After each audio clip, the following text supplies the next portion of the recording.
Desaparece ya antes de que mi hijo te lo tenga que gritar. Esas palabras atravesaron mi pecho como cuchillos mientras sostenía el pastel que había hecho con mis propias manos.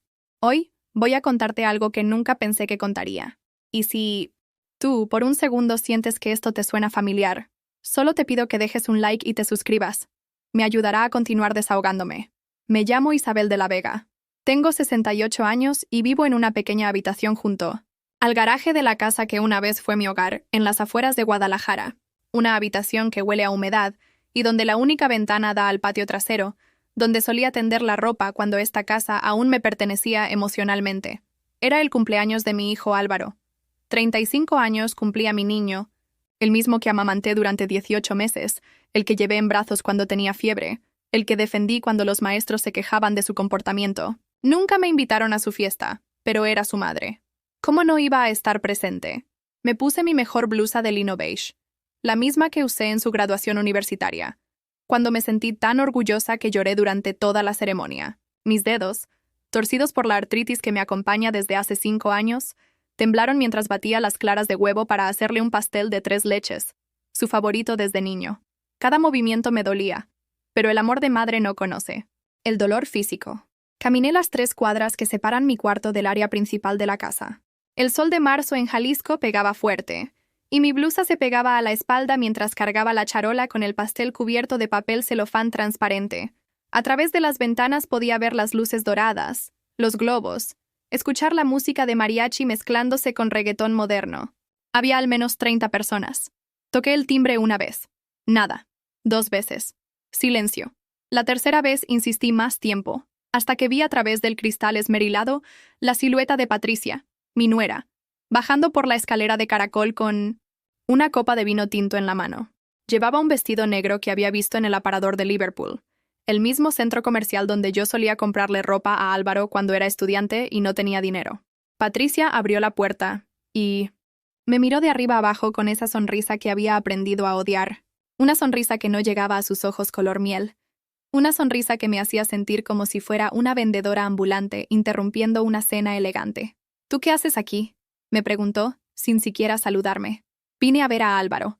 Es su cumpleaños. Solo quiero dejarle esto, le dije mostrando el pastel que había tardado 3 horas en preparar. ¿Un pastel casero? ¡Qué tierno!, dijo arrastrando la palabra con sarcasmo. ¿También trajiste tus oraciones? ¿Vas a bendecir la mesa otra vez? Sentí como el calor me subía al rostro. Patricia siempre se burlaba de mi fe, de mi costumbre de rezar antes, de cada comida, de mi rosario que llevaba en el bolsillo del delantal. Para ella, mi catolicismo era sinónimo de atraso, de ignorancia. Solo quiero ver a mi hijo, repetí con la voz más firme que pude encontrar. Y entonces apareció él, mi Álvaro, mi niño que ahora pesaba 90 kilos y vestía camisas de marca que yo no podía pronunciar. Bajaba la escalera con esa misma expresión incómoda que ponía de adolescente cuando yo llegaba a buscarlo a casa de sus amigos ricos del Colegio Cervantes. Mamá, por favor, dijo sin mirarme a los ojos.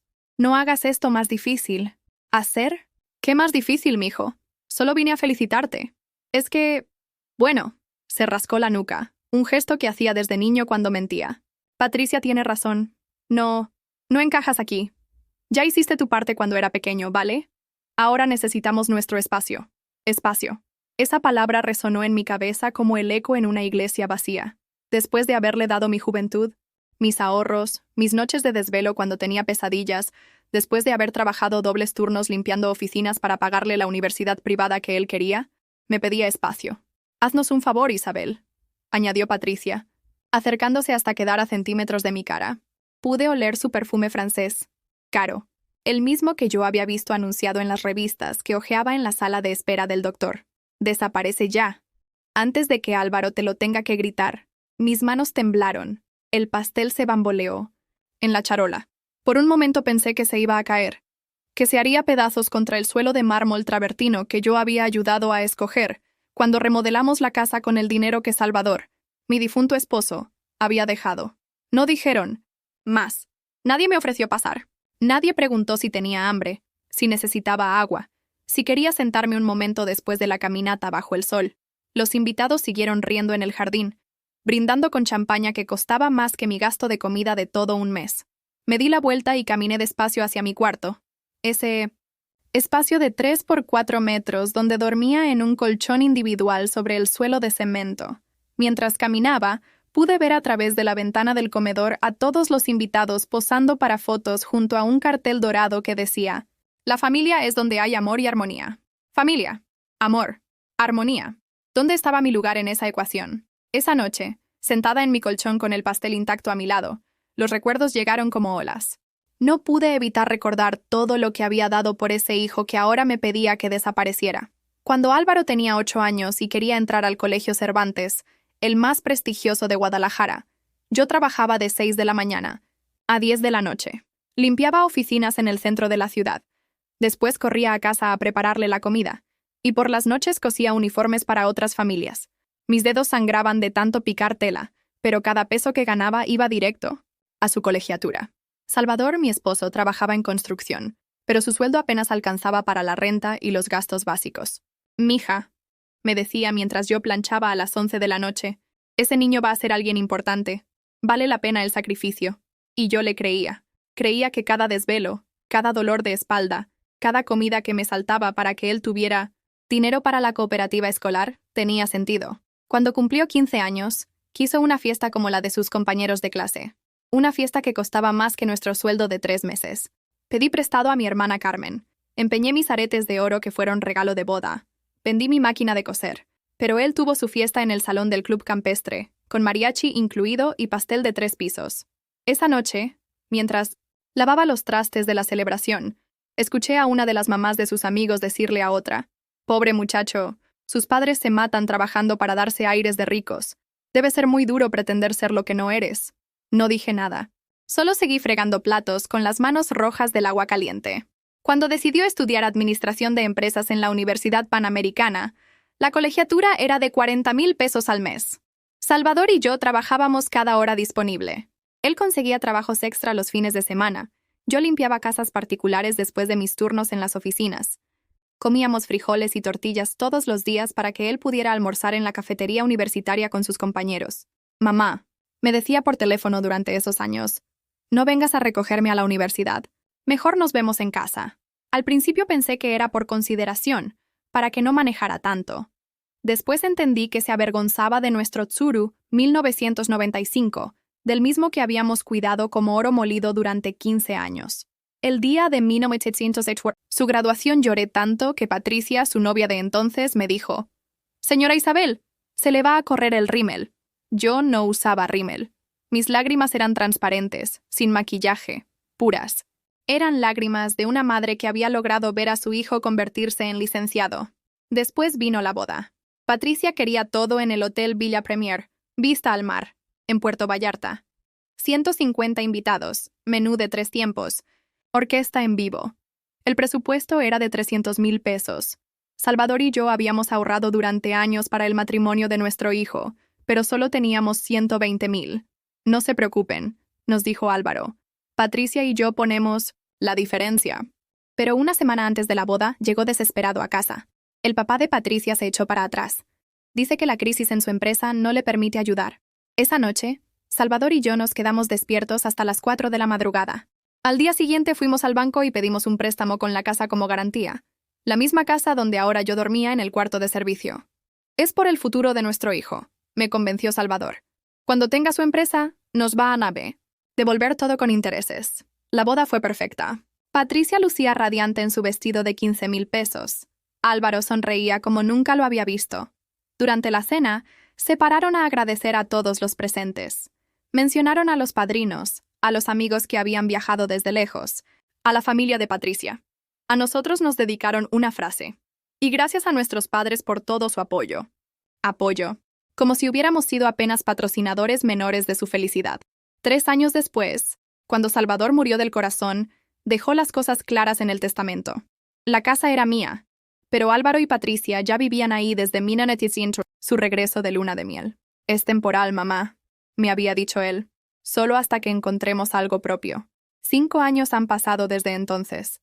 El temporal se convirtió en permanente, y yo, poco a poco, fui siendo desplazada a espacios cada vez más pequeños de mi propia casa.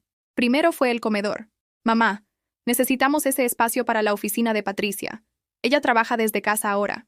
Mi mesa, de caoba, donde habíamos cenado en familia durante 20 años, fue reemplazada por un escritorio de cristal y una silla ejecutiva. Después fue la sala principal.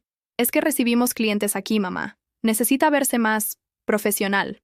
Mis muebles de madera, los que Salvador y yo compramos pieza por pieza durante nuestros primeros años de matrimonio, fueron enviados al cuarto de televisión del segundo piso. Luego fue mi recámara. Luna necesita más espacio, está creciendo. Y tú casi no usas el cuarto. Siempre estás en la cocina. Mi nieta, la hija que Álvaro y Patricia tuvieron 2 años después de casarse, se quedó con la habitación donde Salvador y yo habíamos dormido durante 25 años. Terminé en el cuarto de servicio junto al garaje. 3 metros por 4, con una ventana pequeña que da al patio trasero, un colchón individual en el suelo, un buró de plástico que Patricia compró en el tianguis, y un closet diminuto donde apenas caben 5 cambios de ropa. Es perfecto. Para ti, mamá, me dijo Álvaro cuando me mudaron ahí. Tienes tu privacidad. Y nosotros también. Privacidad. Era una forma elegante de decir aislamiento. En las noches, acostada en ese colchón, escuchaba las risas que venían de la terraza, las cenas que preparaban cuando tenían invitados, la música que ponían los fines de semana, las conversaciones telefónicas de Patricia con sus amigas del club deportivo. No, mujer. Isabel ya casi no está aquí, la escuché decir una vez. Se la pasa en sus cosas de la iglesia. Mejor así, ¿no? Menos complicaciones. Complicaciones. Eso era yo para la mujer que había criado a mi nieta mientras ella terminaba su maestría, la misma que había cuidado cuando tuvo dengue el año pasado, cocinándole caldos de pollo durante una semana entera. Una tarde, mientras doblaba ropa en el patio, Luna se acercó con sus 9 años y su carita de ángel. Abuela, ¿por qué ya no duermes en tu cuarto grande? Porque este es perfecto para mí, mi amor. Está más cerquita de la cocina. Pero mi mamá dice que te mudaste aquí porque ya no pagabas renta. Renta. En mi propia casa. La casa que Salvador y yo compramos con 20 años de abonos. La casa que yo seguía pagando cuando él murió. La casa donde había parido a mi hijo en el cuarto que ahora ocupaba mi nieta. Tu mamá a veces se confunde. Lunita. Pero esa noche el comentario de mi nieta me desveló. ¿Realmente Álvaro y Patricia le habían dicho que yo era una especie de inquilina en mi propio hogar? ¿Una arrimada que necesitaba justificar su presencia? Al día siguiente, durante el desayuno, decidí preguntar. Álvaro, ¿tú le dijiste a Luna que yo pago renta aquí? Patricia casi se atraganta con su café orgánico de Chiapas. Mamá, son cosas de niños. No le hagas caso. Pero quiero saber, ¿eso es lo que piensas? ¿Que soy una inquilina en mi propia casa? Patricia y Álvaro cruzaron una mirada. Una de esas miradas cómplices que había aprendido a odiar. Es que... Mamá, comenzó Álvaro. Técnicamente nosotros llevamos todos los gastos de la casa. Los servicios, la comida, el mantenimiento. Porque nunca me han dejado contribuir. Cada vez que ofrezco ayudar con algo, me dicen que no es necesario. Pero es que tu pensión no alcanza para mucho, ¿verdad? Intervino Patricia con esa sonrisa condescendiente. Mejor guárdala para tus medicinas y esas cosas. Esas cosas. Mi artritis, mi presión alta, mis visitas al doctor que siempre trataba de espaciar para no ser una carga económica. Me levanté de la mesa sin terminar mi café con leche. Caminé hasta mi cuarto y cerré la puerta. Por primera vez en años, puse el pestillo. Los días siguientes fueron como caminar sobre cascarones de huevo. Patricia me miraba con esa sonrisa forzada que reservaba para las visitas incómodas. Y Álvaro evitaba quedarse a solas conmigo. Pero la vida siguió su rutina cruel, y yo seguí siendo invisible en mi propia casa. El miércoles por la mañana, mientras preparaba agua de Jamaica en la cocina, escuché la conversación telefónica de Patricia con su hermana Sofía.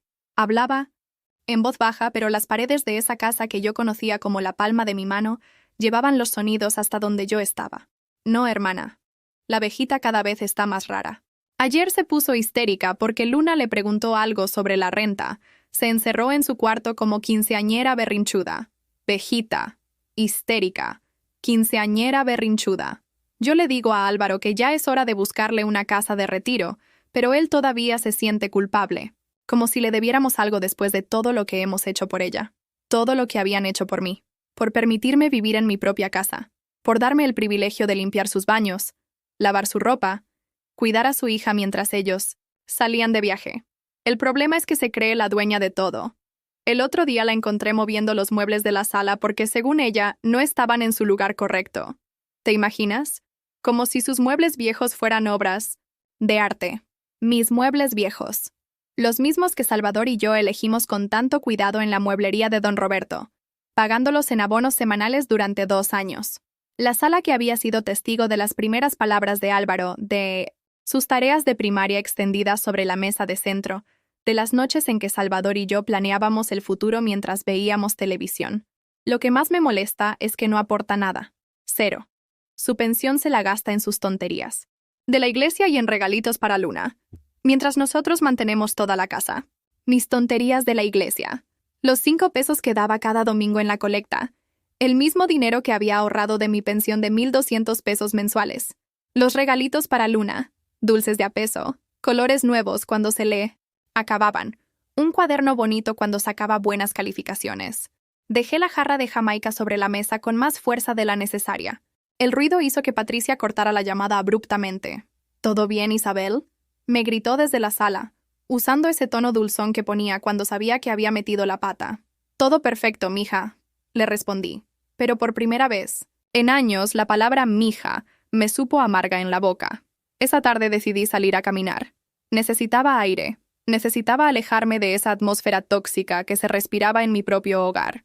Caminé hasta la iglesia de San Judas Tadeo, la misma donde Salvador y yo nos casamos hace 45 años, donde bauticé a Álvaro, donde había buscado consuelo después de enviudar. Me senté en la tercera banca del lado derecho, mi lugar de siempre. El padre Martín estaba confesando, y había una fila de 3 personas esperando. La iglesia olía a incienso y a las flores que las señoras del grupo de oración habían puesto en el altar esa mañana. Cerré los ojos y traté de rezar, pero las palabras no llegaban. En lugar de oraciones, llegaron más recuerdos, que dolían como agujas en el pecho. El cumpleaños número 65 que pasé sola porque Álvaro y Patricia se habían ido a Cancún y se les olvidó avisar. Luna estaba en casa de mi comadre Carmen, y yo cené una quesadilla frente al televisor, viendo una telenovela donde las madres siempre eran respetadas y queridas. El día que me enfermé de gripe y tuve fiebre de 39 grados, Patricia me llevó 2 paracetamoles y me dijo, «Tómate esto y quédate en tu cuarto para que no nos contagies». Estuve 3 días en cama, comiendo solo las galletas saladas que tenía guardadas en mi buró, mientras escuchaba las risas de la familia cenando pozole en el comedor. La vez que Luna tuvo festival en la escuela y yo quise ir a verla bailar. «No, abuela», me dijo Patricia, «ya tenemos los lugares apartados y no hay espacio en el coche». Después me enteré por la misma Luna que había muchos asientos vacíos en el auditorio. El Día de las Madres del año pasado, cuando desperté, esperando aunque fuera un abrazo, un feliz día, una flor del jardín. Álvaro se fue temprano a jugar golf. Patricia se encerró en su estudio a trabajar y Luna estaba en casa de una amiguita. Pasé el día completo sin que nadie recordara que yo también era madre. «Señora Isabel», la voz del padre Martín, me sacó de mis pensamientos. «¿Se encuentra bien?» La veo muy pensativa. «Padre, ¿usted cree que Dios castiga a las madres que dieron todo y no recibieron nada a cambio?» El padre Martín, un hombre de 60 años con canas prematuras y ojos bondadosos, se sentó a mi lado. «Dios no castiga el amor, señora Isabel, pero a veces permite que sintamos dolor para que despertemos a una verdad que necesitamos ver». «¿Qué verdad, padre?» «Que dar amor no es lo mismo que permitir que abusen de nosotros. Que ser madre no significa ser esclava. Que el respeto se enseña, no se ruega». Sus palabras se quedaron conmigo durante el camino de regreso. Cuando llegué a casa eran las 7 de la tarde. Patricia estaba en la cocina preparando cena para los 3. Para los 3, no para los 4. «¿Ya cenaste, Isabel?», me preguntó sin voltear a verme. «No, pero no te preocupes. Me preparo. Algo después. Es que hice porción exacta. Álvaro está a dieta y Luna no come mucho. Porción exacta. Como si yo fuera un fantasma que no necesitaba alimentarse.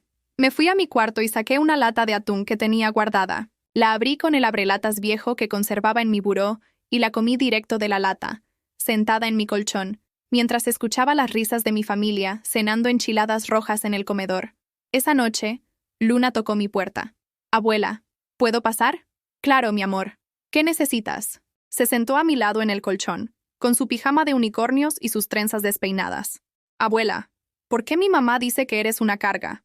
Mi corazón se detuvo. ¿Cuándo dijo eso, Lunita? Hoy en la tarde, cuando hablaba por teléfono. Con mi tía Sofía. Dijo que eres una carga y que ya no sabes cuidarte sola. ¿Es cierto que te vas a ir a vivir a un lugar para abuelitos? La inocencia de mi nieta me partió el alma. Sus ojos grandes y café, idénticos a los de Álvaro cuando era niño, me miraban con preocupación genuina. No, mi amor, no me voy a ningún lado. ¿Me lo prometes? Porque yo... Te quiero mucho, abuela. Tú eres la única que me hace quesadillas con forma de estrella y me deja ayudarte a regar las plantas. Te lo prometo, Lunita. Pero esa promesa me supo a mentira. Por primera vez en mi vida, no estaba segura de poder cumplir una promesa que le hacía a mi nieta. Después de que Luna se fue a dormir, me quedé despierta hasta muy tarde. Por mi ventana podía ver las luces de las casas vecinas. En una de 1900 ellas, la señora Esperanza lavaba trastes mientras su hijo le platicaba algo que la hacía reír. En otra, don Gilberto veía las noticias con su esposa, los dos en el mismo sillón, ella tejiendo y él leyendo el periódico. Familias normales, donde los abuelos eran respetados, queridos, incluidos. A las 2 de la madrugada escuché pasos. En el pasillo. Era Álvaro, que llegaba de una cena de negocios. Lo escuché abrir la puerta del refrigerador, servirse agua, subir las escaleras hacia su recámara. No se le ocurrió tocar mi puerta para preguntar cómo había estado mi día, si necesitaba algo, si me sentía bien. Para él, yo era parte del mobiliario. Algo que estaba ahí, que cumplía funciones básicas, pero que no requería atención ni cuidado especial. Al día siguiente, viernes, sucedió lo que terminó de quebrarme. Estaba regando las plantas del jardín, las mismas que había sembrado, cuando nos mudamos a esa casa. Mis rosas, mis geranios, la bugambilla que Salvador plantó para nuestro 10º aniversario de matrimonio. Patricia salió con el celular en la mano haciendo una videollamada. «Mira, amor», le decía a alguien que no podía ver. «Este es el jardín que te platiqué. ¿Verdad que está hermoso?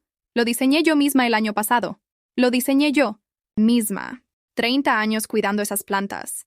30 años podándolas, abonándolas, protegiéndolas del granizo y las heladas. Y ella se adjudicaba el mérito como si hubiera brotado todo por arte de magia. La bugambilla es mi favorita», continuó Patricia. «Tardé meses en decidir dónde ponerla, pero valió la pena. Le da un toque muy elegante al espacio. No pude. Más. La manguera se me resbaló de las manos y el agua empezó a salpicar por todos lados. Patricia volteó molesta. «Oye, ten cuidado, me estás mojando». «Perdón», murmuré y cerré la llave del agua. Pero por primera vez en 5 años, no me disculpé de verdad. Por primera vez, sentí algo que no había sentido nunca hacia mi propia familia. Sentí rabia. La rabia que sentí ese viernes no se fue. Se quedó ahí, creciendo como un tumor silencioso en mi pecho. Durante todo el fin de semana caminé por la casa con una extraña sensación de claridad, como si hubiera estado viviendo en una neblina durante años y finalmente pudiera ver con nitidez. El lunes por la mañana, mientras desayunaba mi café con leche solo en la cocina, tomé una decisión. Por primera vez en 5 años, no iba a lavar los platos que ellos habían usado en la cena de la noche anterior.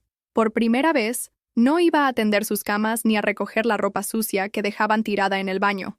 A las 10 de la mañana, Patricia bajó en bata y pantuflas buscando su taza favorita, esa de porcelana blanca con letras doradas que decía Boss Lady. «Isabel, ¿no lavaste los trastes de anoche?» «No». «¿Por qué no?» «Porque no ensucié ninguno de esos platos». Patricia me miró como si le hubiera hablado en chino. «Pero siempre lavas la cocina en las mañanas». «Siempre lavaba la cocina en las mañanas», la corregí. «Ya no».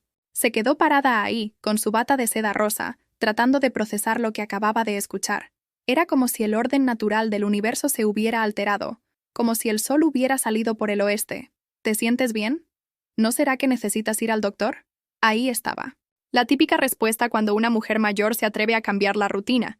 Debe estar enferma, debe estar loca, debe necesitar medicamentos. «Me siento perfectamente bien, Patricia. Solo decidí que cada quien lave lo que ensucie. Pero es que... bueno, tú siempre te ocupas de esas cosas». «Ya no». Álvaro apareció en la cocina 15 minutos después, ya vestido para el trabajo, buscando su termo de café. «¿Por qué está todo sucio aquí?», preguntó mirando el fregadero lleno de platos de la cena anterior. «Pregúntale a tu madre», respondió Patricia, como si yo no estuviera presente. Se le ocurrió declararse en huelga. «¿Huelga?». Álvaro me miró confundido. «Mamá, ¿qué está pasando?» «Que decidí que ya no voy a limpiar lo que no ensucio». «Pero siempre has ayudado con la casa». «Ayudado. Como si mantener limpia mi propia casa fuera un favor que les hacía. Y siempre van a poder contar con mi ayuda para limpiar lo que yo ensucie». Mamá, no entiendo. ¿Alguien te dijo algo? ¿Pasó algo? Sí, pasó algo. Pasó que después de 68 años de vida entendí que ser buena no significa ser pendeja. Pero no le dije eso. No pasó nada, mijo. Solo que decidí poner límites. Patricia soltó una risa nerviosa. ¿Límites? Isabel, no seas ridícula. Somos familia. Exacto. Somos familia. Y en las familias, todos contribuyen. Pero si tú no contribuyes con nada, explotó Patricia. Y ahí salió su verdadera cara.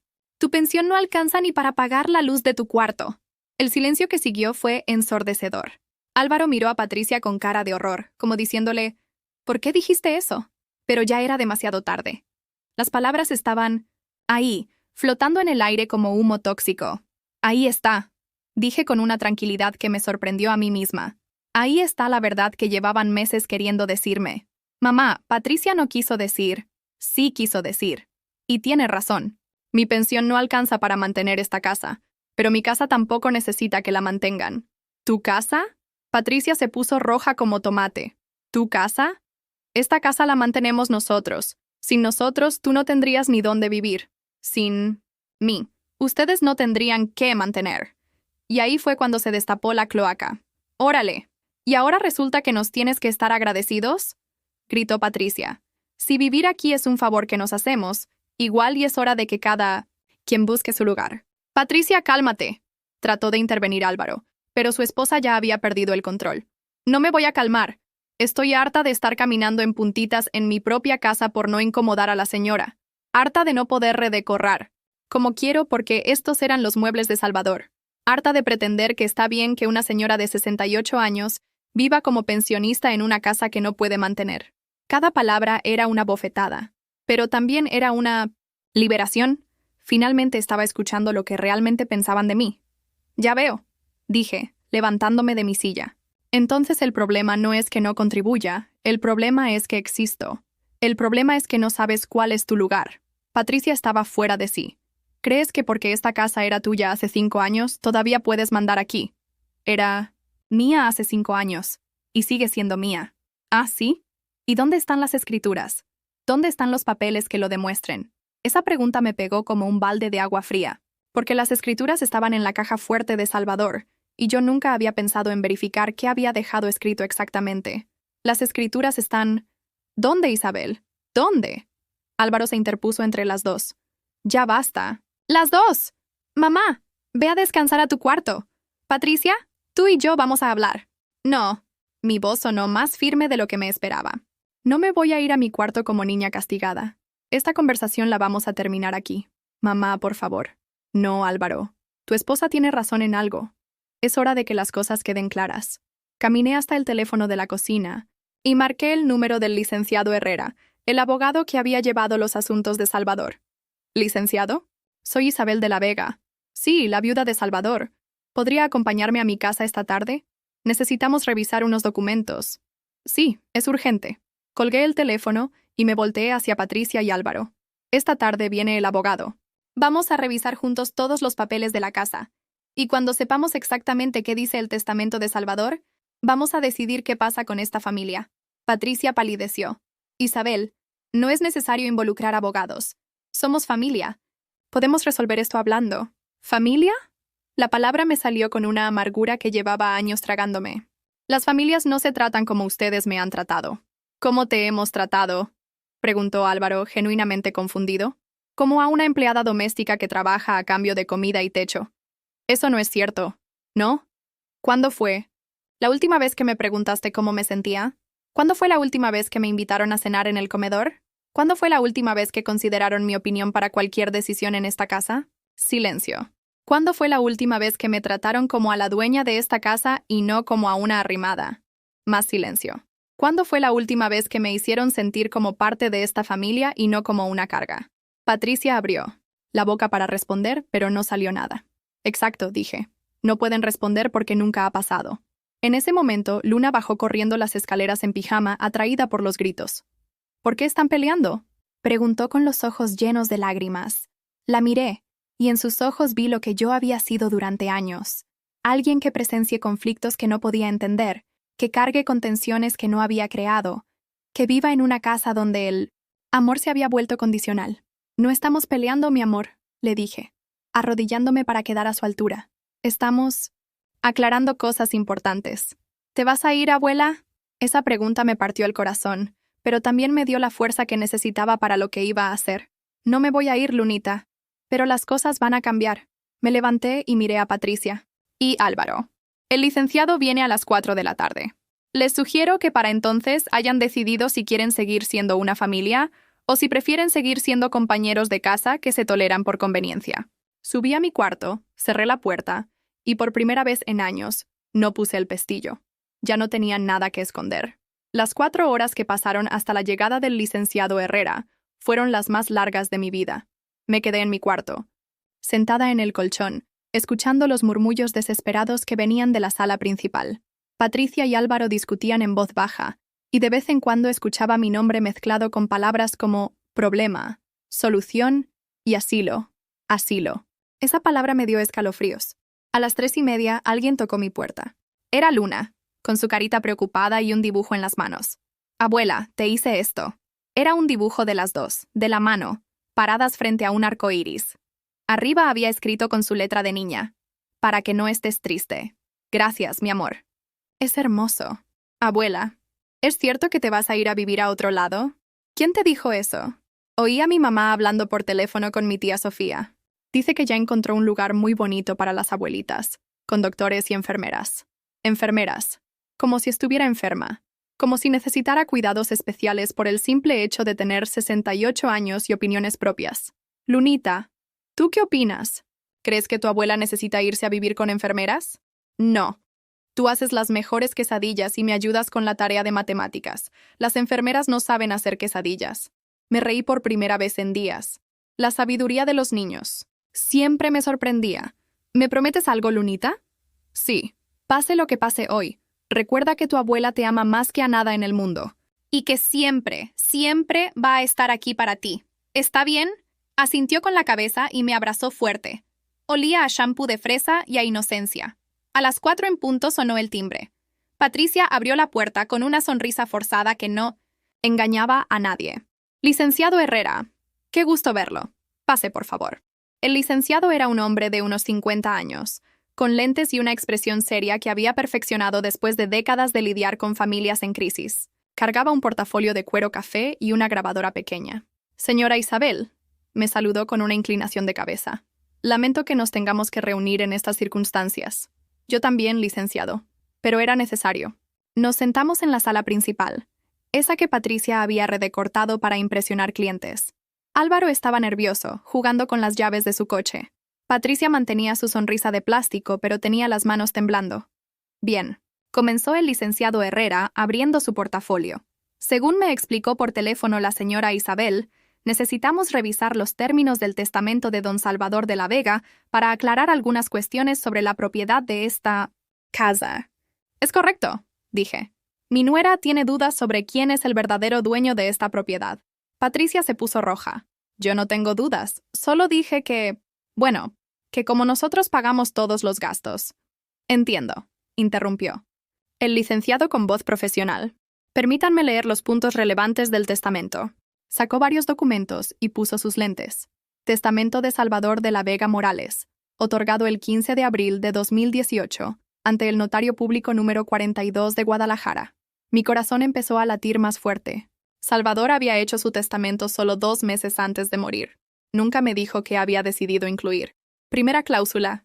Nombro como mi heredera universal a mi esposa Isabel de la Vega Morales, a quien lego la totalidad de mis bienes, incluyendo la casa ubicada en Avenida Acueducto número 2415, Colonia Residencial Victoria, Guadalajara, Jalisco. Patricia palideció. Álvaro dejó de jugar con las llaves. Segunda cláusula, continuó el licenciado. En caso de que mi esposa Isabel sea víctima de maltrato, desprecio, o sea tratada de manera indigna por cualquier miembro de la familia, especialmente por parte de mi hijo Álvaro de la Vega o su cónyuge, ella tendrá el derecho absoluto de tomar cualquier decisión respecto a la propiedad, incluyendo la venta o el desalojo de los ocupantes actuales. El silencio era tan profundo que se podía escuchar el tic-tac del reloj de pared. Tercera cláusula.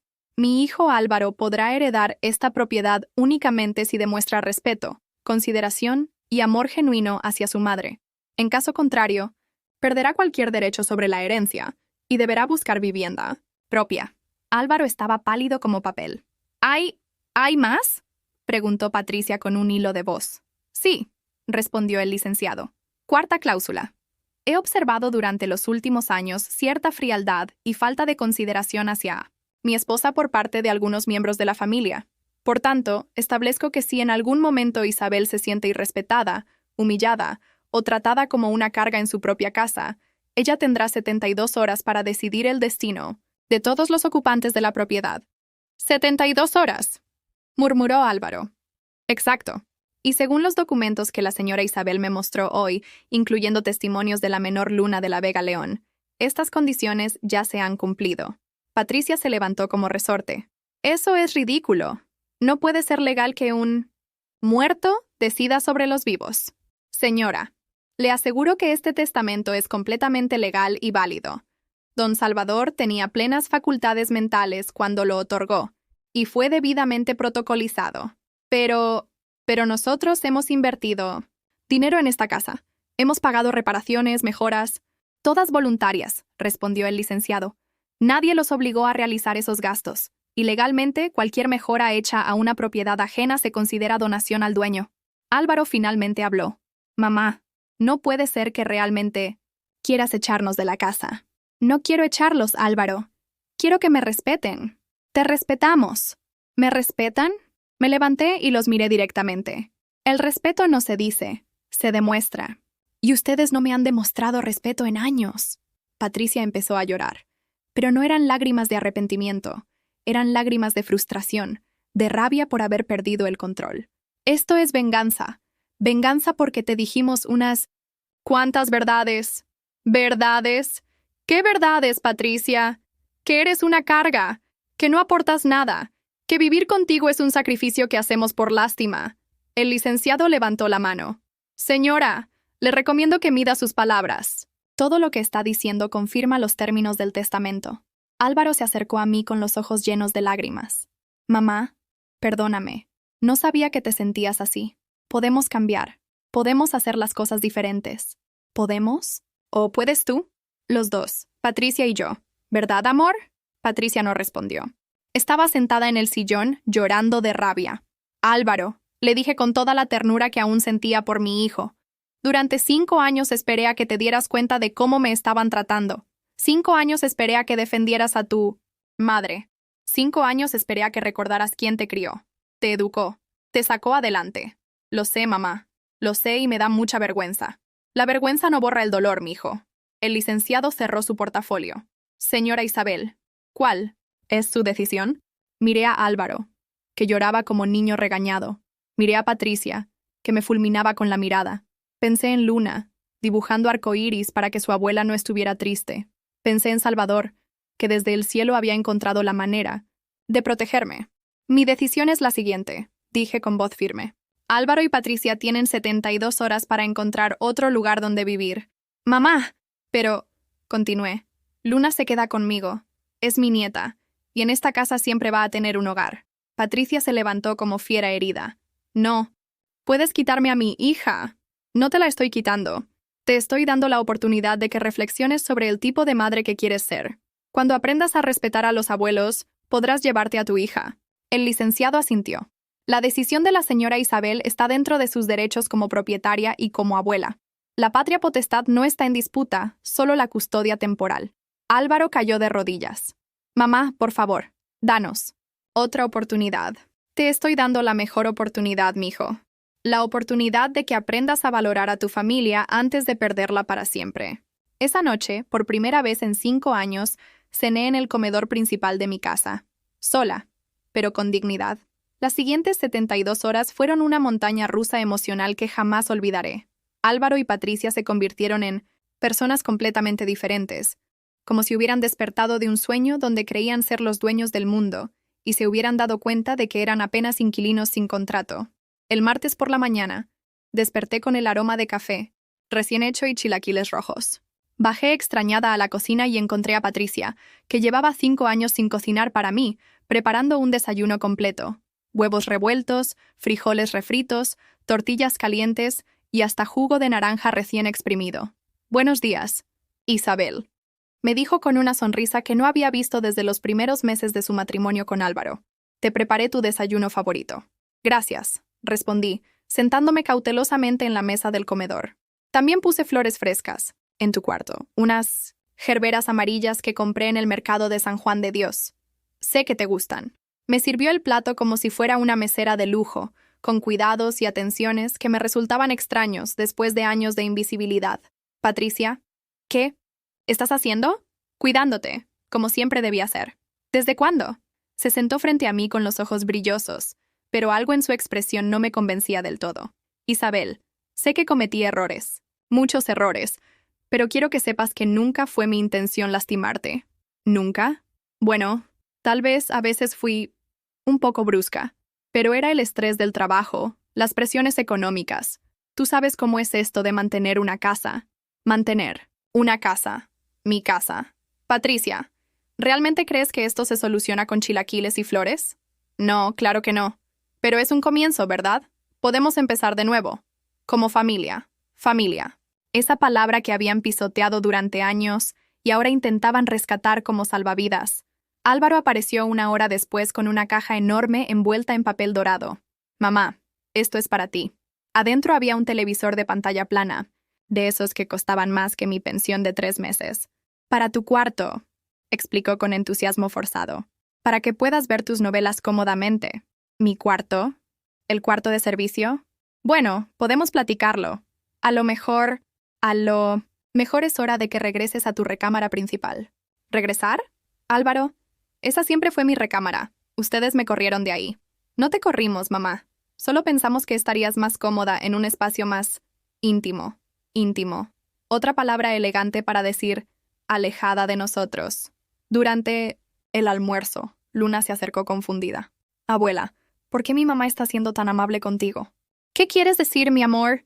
Pues que ayer me regañó porque te di un abrazo muy largo, y hoy te hizo chilaquiles y te está diciendo querida Isabel cada 5 minutos. Querida Isabel. Era cierto. Patricia había empezado a dirigirse a mí con un cariño postizo que sonaba como comercial de televisión. A veces los adultos necesitamos tiempo para darnos cuenta de nuestros errores, Lunita. ¿Pero tú te vas a creer que ahora sí te quiere? La pregunta de mi nieta me llegó al alma. A sus 9 años había percibido lo que a mí me estaba costando trabajo aceptar, que todo este cambio repentino no era genuino. Esa tarde, mientras regaba mis plantas en el jardín, llegó mi comadre Carmen. Era mi única amiga verdadera, la única persona fuera de la familia que sabía exactamente cómo había sido mi vida durante los últimos años. ¿Qué tal, comadre? ¿Cómo te sientes después del terremoto de ayer? Confundida, Carmen, muy confundida. ¿Por qué? Le conté sobre los chilaquiles, las flores, el televisor, la repentina amabilidad de Patricia y los intentos desesperados de Álvaro por reconquistar mi cariño. «Ay, comadre», suspiró Carmen. ¿De verdad crees que en 24 horas se puede borrar 5 años de maltrato? No, pero es mi hijo, Carmen. Y una parte de mí quiere creer que el cambio es real. ¿Y la otra parte? La otra parte sabe que esto es pánico. Pánico de quedarse sin casa gratis, sin empleada. Doméstica gratis, sin niñera gratis para Luna. Carmen asintió. ¿Tú qué harías en mi lugar? Yo, dijo mi comadre mirándome directo a los ojos. Les daría exactamente lo que se merecen. Una probadita de la medicina que te dieron a ti. El miércoles por la noche, cuando faltaban pocas horas para que se cumpliera el plazo, Álvaro y Patricia organizaron lo que llamaron una reunión familiar para aclarar las cosas. Nos sentamos en la sala, con Luna en mis piernas y ellos dos frente a nosotras como si fueran a presentar una propuesta de negocios. «Mamá», comenzó Álvaro, «Patricia y yo hemos estado hablando mucho estos días. Y hemos llegado a la conclusión de que tienes razón», añadió Patricia. «No te hemos tratado como mereces. Queremos pedirte perdón», continuó Álvaro, «de corazón, y queremos proponerte algo». ¿Qué? Patricia sacó una carpeta con documentos. «Queremos que nos permitas quedarnos, pero bajo nuevas reglas. Reglas que tú pongas». «Hicimos una lista», dijo Álvaro mostrándome una hoja de papel. «De todo lo que vamos a cambiar». Leí la lista. Era impresionante. Isabel tendrá la recámara principal de vuelta. Isabel será consultada para todas las decisiones de la casa. Isabel tendrá acceso completo a todas las áreas de la propiedad. Álvaro y Patricia contribuirán económicamente para los gastos personales de Isabel. Se respetarán las creencias religiosas de Isabel. Isabel será incluida en todas las actividades familiares. Se celebrarán cumpleaños y fechas importantes. De Isabel. ¿Y? Preguntó Patricia cuando terminé de leer.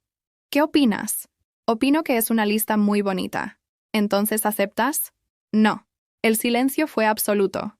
Luna me miró sorprendida. ¿Por qué no, abuela? Porque una lista de papel, no. Cambia 5 años de humillaciones, mi amor. Pero mamá, insistió Álvaro, te estamos dando todo lo que quieres. ¿Todo lo que quiero? Álvaro, lo que yo quiero no se puede escribir en una lista. ¿Qué quieres entonces? Quiero dignidad. Quiero respeto. Quiero amor genuino, no amor de pánico. Patricia empezó a llorar otra vez. Isabel, por favor. Somos familia. Luna nos necesita a todos juntos. Luna me necesita a mí. Ustedes han demostrado durante años que pueden vivir perfectamente sin mí. Eso no es cierto, ¿no? Entonces explícame por qué tardaron 5 años en darse cuenta de que me estaban maltratando. Explícame por qué necesitaron la amenaza de perder la casa para tratarme con respeto. Álvaro se puso de pie, desesperado. Porque somos pendejos, mamá. Porque nos acostumbramos a que siempre estuvieras ahí, siempre disponible, siempre aguantando todo. Nos acostumbramos mal. Exacto. Se acostumbraron mal.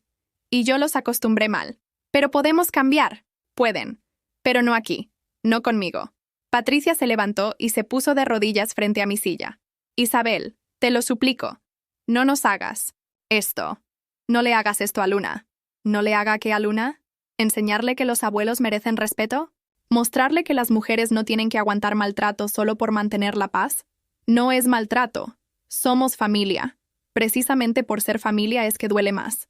Esa noche, su última noche en mi casa, escuché a Álvaro y Patricia discutir hasta las 3 de la madrugada. Él quería seguir intentando convencerme. Ella ya había aceptado la derrota y estaba enfocada en empacar lo más valioso antes de irse. Tu madre está loca, la escuché decir. 5 años cuidándola y así nos paga. No la cuidamos, Patricia. La toleramos. ¿Cuál es la diferencia? La diferencia es que cuidar significa amar y tolerar significa aguantar. Fue la primera vez en años que escuché a mi hijo decir algo inteligente sobre las relaciones humanas. El jueves por la mañana, a las 7 en punto, llegó el camión de mudanzas. Los vi empacar sus vidas en cajas de cartón y por un momento sentí una punzada de tristeza. No por ellos, sino por los años perdidos, por la familia que pudimos haber sido y nunca fuimos. Álvaro subió a despedirse de mí antes de irse. Mamá, ¿de verdad no hay manera de arreglar esto? Sí la hay, mijo. ¿Cuál? Que aprendas a ser el hombre que tu padre esperaba que fueras. Que aprendas a valorar lo que tienes antes de perderlo. Que aprendas que el amor no se mendiga, se gana. ¿Y si lo logro? ¿Si realmente cambio?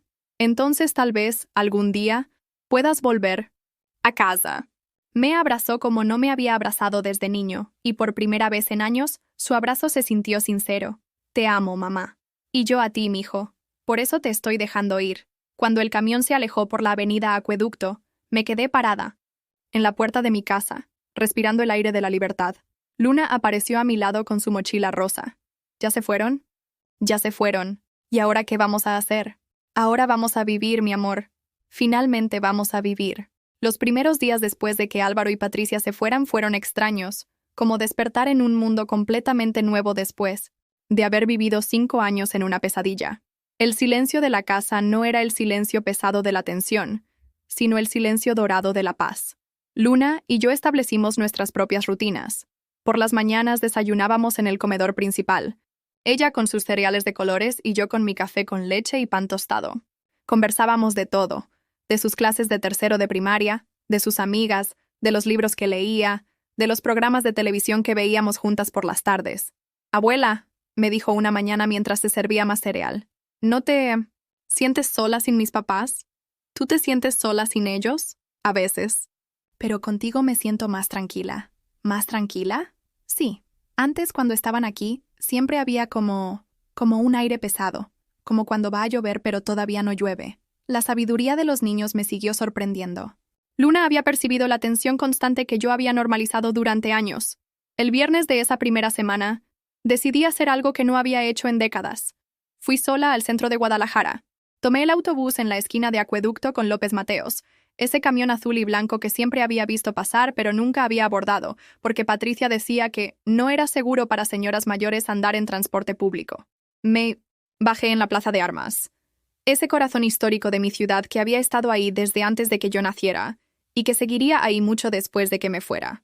Los mariachis tocaban en la explanada, las palomas volaban entre las bancas de hierro forjado, y los vendedores de elotes gritaban sus precios con esa cantinela que era música para mis oídos. Caminé sin rumbo fijo, como una turista en mi propia ciudad. Entré a la catedral y prendí una veladora por Salvador, agradeciéndole en silencio por haberme protegido incluso después de muerto. El olor a cera e incienso me tranquilizó de una manera que no había sentido en años. En la librería Gonville, esa que estaba en 1907, la calle Coronilla desde que yo era joven, compré 3 libros que siempre había querido leer, pero nunca había tenido tiempo. 100 años de soledad, La casa de los espíritus y uno de recetas tradicionales mexicanas. Gasté 200 pesos de mi pensión, y por primera vez en años, ese gasto no me generó culpa sino alegría. En el mercado San Juan de Dios, compré ingredientes frescos para preparar mole poblano, ese platillo que Salvador adoraba y que yo no había cocinado desde su muerte porque a Patricia le parecía muy condimentado para el estómago moderno. Ese día decidí que mi estómago de 68 años podía perfectamente manejar los chiles que había estado comiendo toda la vida. Cuando regresé a casa, Luna me estaba esperando con una sonrisa enorme. «Abuela, ¿dónde andabas?» «Te estaba buscando. Fui al centro, mi amor, a recordar quién era yo antes de perderme». «¿Te habías perdido?» «Un poquito, pero ya me encontré». Esa noche preparé el mole con la dedicación de alguien que cocina por amor y no por obligación. Luna me ayudó moliendo chiles en el metate que había heredado de mi suegra, el mismo que Patricia había guardado en la bodega porque ocupaba mucho espacio en la cocina moderna. «Huele delicioso, abuela». «Es porque lo estoy haciendo con gusto, Lunita. La comida siempre sabe mejor cuando se prepara con alegría».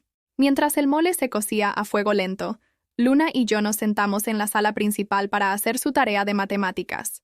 Por primera vez en años, yo ocupaba mi lugar en el sillón grande, ese que Patricia había declarado exclusivo para las visitas importantes. «Abuela, ¿puedo preguntarte algo?» «Claro. ¿Tú crees que mis papás van a regresar? ¿Tú quieres que regresen?» Luna se quedó pensando un momento. «Quiero que mi mamá regrese, pero diferente. Más como tú. Como yo. Más suave. Más sonriente. Mi mamá siempre estaba enojada o estresada. Tú casi siempre estás tranquila. No siempre estoy tranquila, mi amor. A veces también me enojo o me pongo triste. ¿Pero no gritas?» «No. Gritar no resuelve nada. Solo lastima». Al día siguiente, sábado, decidí hacer algo que llevaba años postergando. Remodelé mi recámara principal. Con la ayuda de don Raúl, el carpintero del barrio, movimos todos mis muebles de vuelta a su lugar original. La cama matrimonial, donde Salvador y yo habíamos dormido durante 25 años, volvió a estar junto a la ventana que daba al jardín. Mi tocador con el espejo oval regresó a su esquina favorita, y mis fotografías familiares volvieron a ocupar las repisas. Luna me ayudó a colgar cortinas nuevas, unas de tela floreada que había comprado en el mercado de los niños.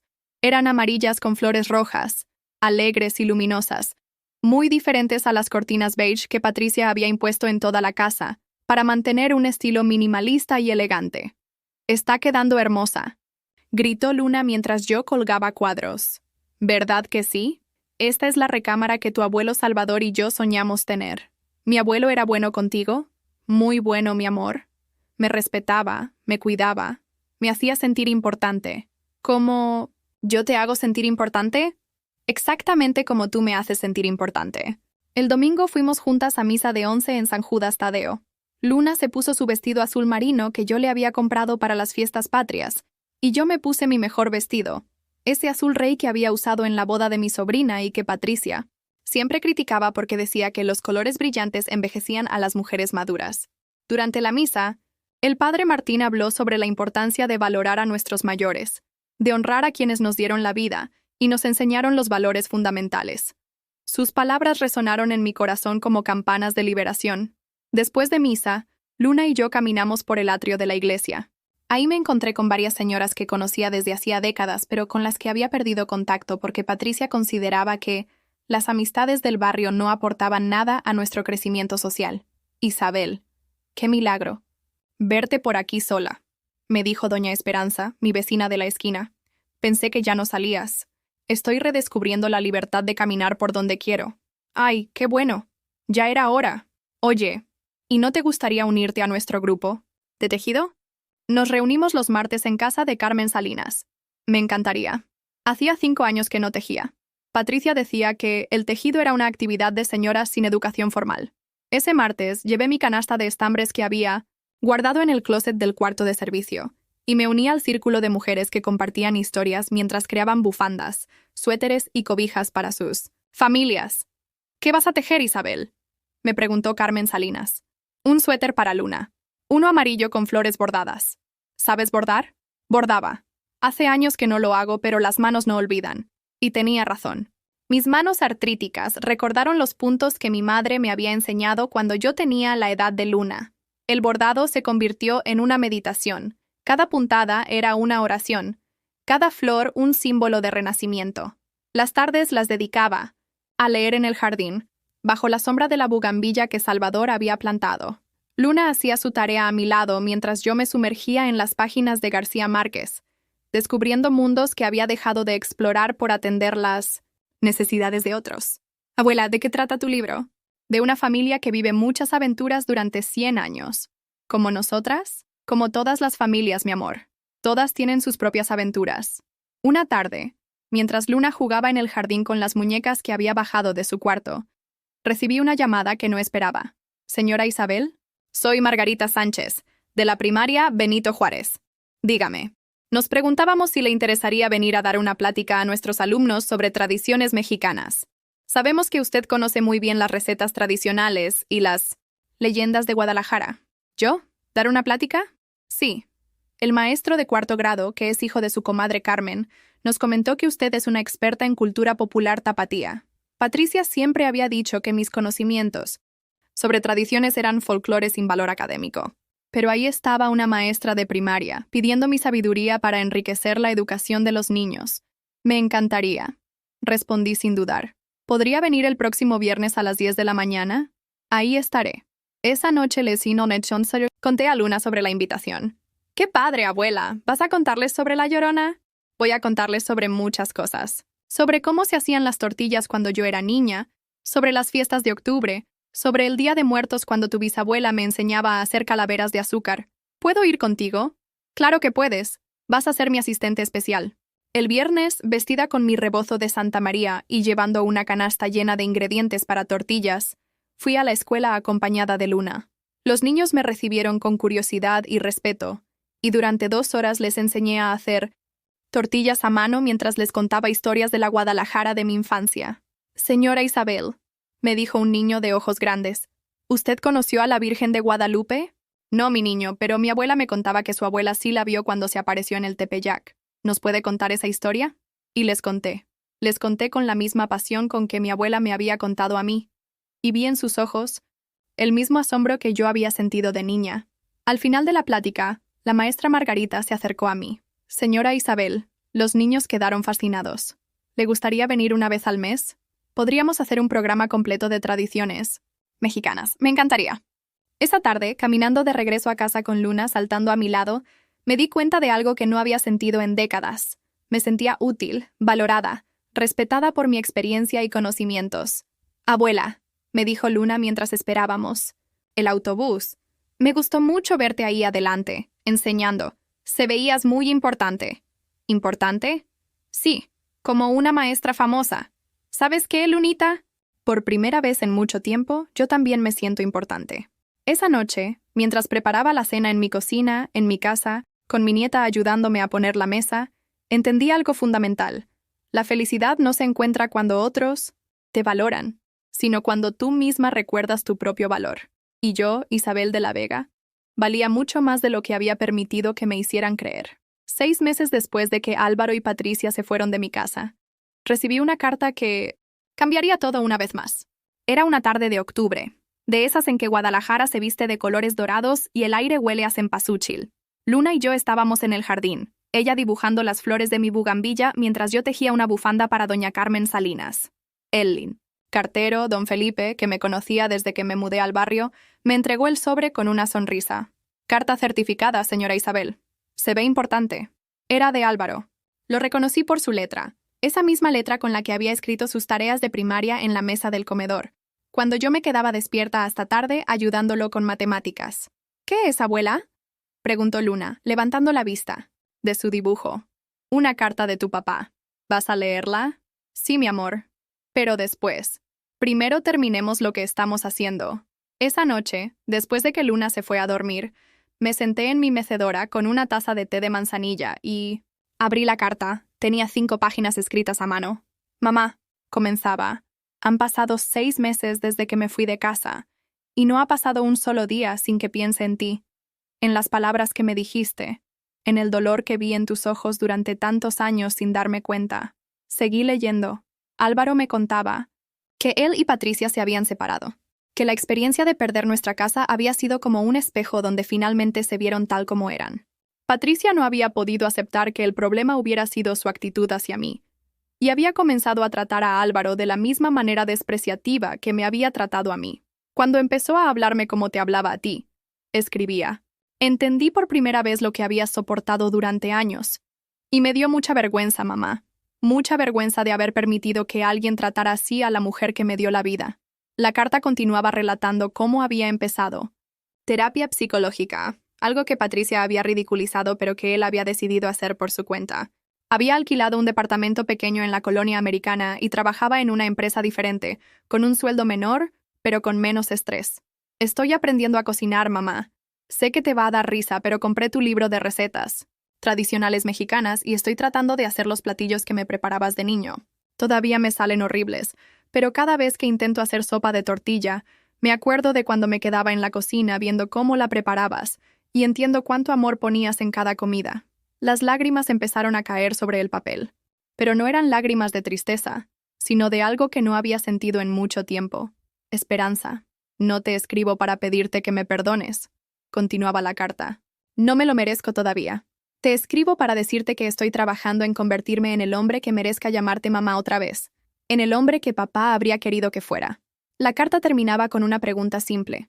¿Podrías permitirme verte una vez? Solo para demostrarte que el cambio es real, solo para que sepas que por fin entendí la lección. Guardé la carta en mi buró, y esa noche dormí profundamente. Al día siguiente, durante el desayuno, le conté a Luna sobre la carta de su papá. ¿Va a regresar a vivir aquí?, me preguntó con curiosidad, pero sin ansiedad. No lo sé, mi amor. ¿Tú qué opinas? Que la gente puede cambiar, pero tiene que demostrarlo, no solo decirlo. ¿Dónde aprendiste eso? De ti, abuela. Me has enseñado que las palabras son fáciles, pero las acciones son difíciles. Una semana después, invité a Álvaro a Dars a almorzar. Le dije que podía venir el domingo a las 2 de la tarde, que le prepararía sopa de tortilla, su favorita de la infancia, pero que después de comer tendría que irse. El domingo llegó puntual, con un ramo de rosas rojas para mí, y un libro de cuentos para Luna. Se veía diferente, más delgado, con algunas canas nuevas, pero algo en sus ojos había cambiado. La arrogancia había desaparecido, reemplazada por una humildad que no había visto en él desde su adolescencia. «Hola, mamá», me dijo, y sin pedirme permiso, me abrazó. Pero esta vez el abrazo se sintió diferente. Se sintió como el abrazo de un hijo que finalmente había entendido el valor de su madre. «Hola, mijo». Luna lo saludó con cariño, pero manteniendo cierta distancia, como si estuviera evaluando si este papá era diferente al que se había ido 6 meses atrás. Durante el almuerzo, Álvaro me contó sobre su nueva vida. Vivía en un departamento de 2 recámaras, modesto pero cómodo. Había aprendido a lavar su ropa, a planchar sus camisas, a hacer las compras del supermercado. Cosas básicas que yo había hecho por él durante 35 años. ¿Sabes qué es lo más difícil?, me dijo mientras comía la sopa que había preparado con tanto cuidado. Darme cuenta de todo lo que hacías por mí sin que yo me diera cuenta. Cada comida, cada camisa limpia, cada vez que sabías exactamente dónde estaban mis cosas porque tú las habías acomodado. ¿Y cómo te sientes ahora que lo haces tú mismo? Agotado, se rió. Y muy agradecido. No sé cómo lo hacías, mamá. Trabajar, cocinar, limpiar, cuidarme a mí, cuidar a papá cuando se enfermó. Eras como un superhéroe invisible. Después del almuerzo, Luna se fue a jugar al jardín, y Álvaro y yo nos quedamos en la sala conversando. «Mamá, ¿puedo preguntarte algo?» «Claro. ¿Alguna vez me vas a perdonar? No para que regrese a vivir aquí, sino para que puedas mirarme Otra vez como a tu hijo y no como al hombre que te lastimó. La pregunta me llegó al corazón, porque por más dolor que me había causado, Álvaro seguía siendo el niño que había llevado en mi vientre, el bebé que había amamantado, el niño que había consolado cuando tenía pesadillas. Álvaro, yo te perdoné desde el día que se fueron. ¿En serio? ¿En serio? Perdonarte no era el problema. El problema era permitir que siguieras lastimándome. ¿Y ahora? Ahora veo que has aprendido la diferencia. Se quedó callado un momento con los ojos brillosos. ¿Crees que algún día pueda regresar a casa? Esta siempre será tu casa, mijo, pero ya no es tu hogar. Tu hogar es el lugar donde demuestres que puedes ser la mejor versión de ti mismo. ¿Y si construyo ese hogar y te invito a conocerlo? Me encantaría conocer el hogar del hombre en que te has convertido. Álvaro estableció una rutina de visitarnos cada domingo. Llegaba temprano, desayunaba con nosotras, jugaba con Luna en el jardín, y después me ayudaba con las tareas de la casa, pero no como un hijo que vive ahí, sino como un invitado agradecido que quiere contribuir. Mes tras mes, fui viendo cambios reales en él. La manera en que hablaba a Luna con paciencia y respeto. La forma en que me trataba, como a una persona valiosa y no como a una empleada. Su interés genuino en mi vida, en mis actividades con el grupo de tejido, en mis pláticas en la escuela. Un domingo de diciembre, mientras preparábamos tamales para las posadas, Álvaro me hizo una confesión. Mamá, durante todos estos meses he estado yendo a terapia. Me da mucho gusto, mijo. Y una de las cosas que he aprendido es que no solo te lastimé a ti, también lastimé a Luna. Ella creció viendo cómo su papá no defendía a su abuela, cómo permitía que la trataran mal. ¿Qué clase de ejemplo le estaba dando? El ejemplo de que las mujeres deben aguantar todo en silencio. Exacto. Y no quiero que mi hija crezca pensando que eso es normal. ¿Y qué vas a hacer al respecto? Ya empecé. Le estoy enseñando que los hombres de verdad protegen y respetan a las mujeres de su familia, que el amor no se demuestra con palabras bonitas, sino con acciones consistentes. En febrero, Álvaro llegó con noticias. Mamá, conseguí una casa. ¿Una casa? Sí. Pequeña, pero bonita. En la colonia Jardines del Bosque. Tiene 3 recámaras. Una para mí, una para Luna cuando venga a visitarme, y una para ti. ¿Para mí?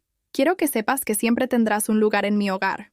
No como cuidadora, no como empleada, sino como la invitada de honor, como la matriarca de nuestra familia. Me enseñó fotos de la casa. Era modesta, pero acogedora. Con un jardín pequeño donde podría plantar flores, con una cocina amplia donde podríamos preparar comidas juntos. ¿Qué te parece? Me parece que has crecido mucho, mijo. ¿Vendrías a conocerla? Me encantaría. Esa tarde, mientras Luna jugaba en su cuarto nuevo y Álvaro preparaba café en su cocina, me senté en la sala de su casa y entendí que el círculo se había cerrado. No había regresado al lugar donde empezamos, sino que habíamos llegado a un lugar completamente nuevo. Un lugar donde el respeto era mutuo, donde el amor era demostrado y no asumido, donde cada persona tenía su valor reconocido. Mamá, dijo Álvaro, trayéndome una taza de café preparado exactamente como a mí me gusta. Gracias por no rendirte conmigo. Gracias a ti por hacer que valiera la pena no rendirme. Esa noche, de regreso en mi casa, me senté en mi jardín bajo las estrellas. Luna dormía tranquila en su recámara, y por primera vez en años, el futuro se veía luminoso. Había aprendido que el amor verdadero no significa aguantar todo en silencio. Significa poner límites que protejan la dignidad de todos. Había aprendido que ser madre no significa sacrificarse hasta desaparecer, sino enseñar con el ejemplo que todas las personas merecen respeto. Y más importante, había aprendido que nunca es demasiado tarde para reclamar tu lugar en el mundo. ¿Alguna vez has sentido que tu familia te da por sentado? ¿Conoces a alguien que esté viviendo lo que yo viví? Cuéntame en los comentarios. Y si esta historia tocó tu corazón, dale like y suscríbete al canal para que este mensaje llegue a alguien que necesita escucharlo. Porque todos merecemos ser valorados, respetados y amados como seres humanos completos, no como sombras de nosotros mismos.